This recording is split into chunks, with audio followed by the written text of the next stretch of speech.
India is taking on China in the mighty Himalayas and the Indian Ocean region.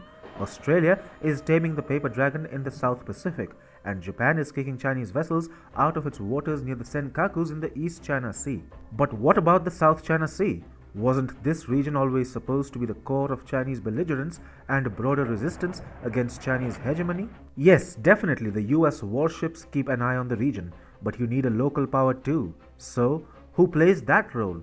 Well, Vietnam, a historical enemy of China, is foiling Beijing's plans to divide and rule ASEAN. Hi and welcome. You are watching TFI Global, the foreign affairs and geopolitical analysis arm of the TFI Media Group. I am your host Sanbir, and in this video I will explain how Vietnam has foiled China's plans to divide and rule ASEAN. Let's begin.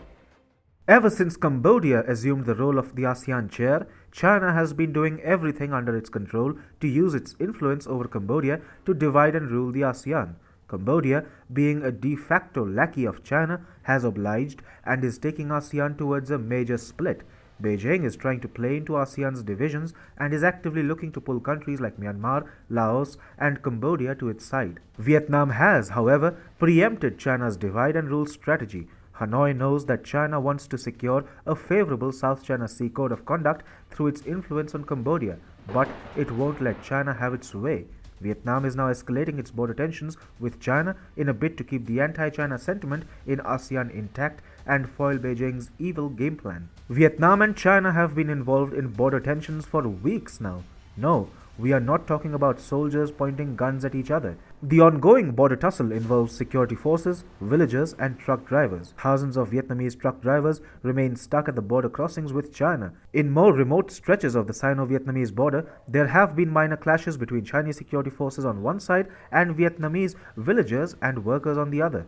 An unidentified Twitter video posted on January 3rd showed Chinese security forces pelting stones at Vietnamese construction workers who were apparently rebuilding the banks of a river that divides the two countries. The video shows a 3-meter-high fence reinforced with many rolls of razor wire that runs along the Chinese side of the river.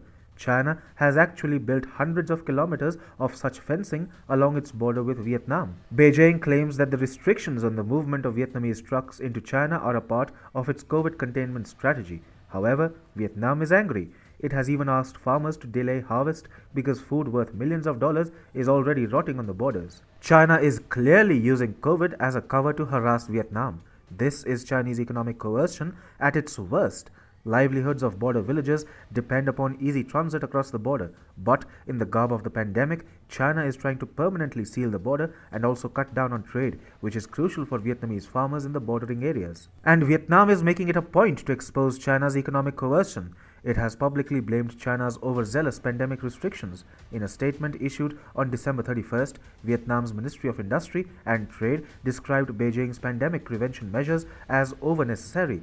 The ministry said that this disruption has caused a negative impact on bilateral trade and great losses to businesses and people on both sides. Vietnam claims that there have been few reported COVID-19 cases on the Chinese side of the border. Yet, China has come up with some absurd containment measures like blocking the import of dragon fruit but allowing the import of other types of fruit.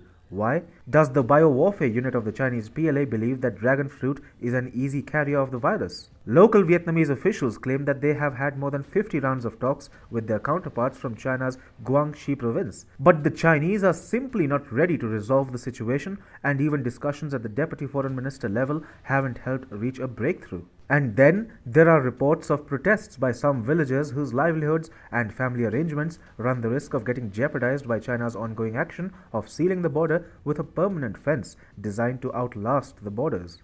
Beijing was successfully using the China-Cambodia nexus to drive a wedge in ASEAN and get Cambodia to draft a favorable South China Sea Code of Conduct. However, Vietnam is holding firm. It has picked up an ongoing conflict with China and has inflated it into a huge diplomatic issue. With this, Vietnam is mobilizing anti-China sentiment in ASEAN all over again. And with the growing anti-China sentiment, Xi Jinping's hopes of drafting a favorable code of conduct too get dashed.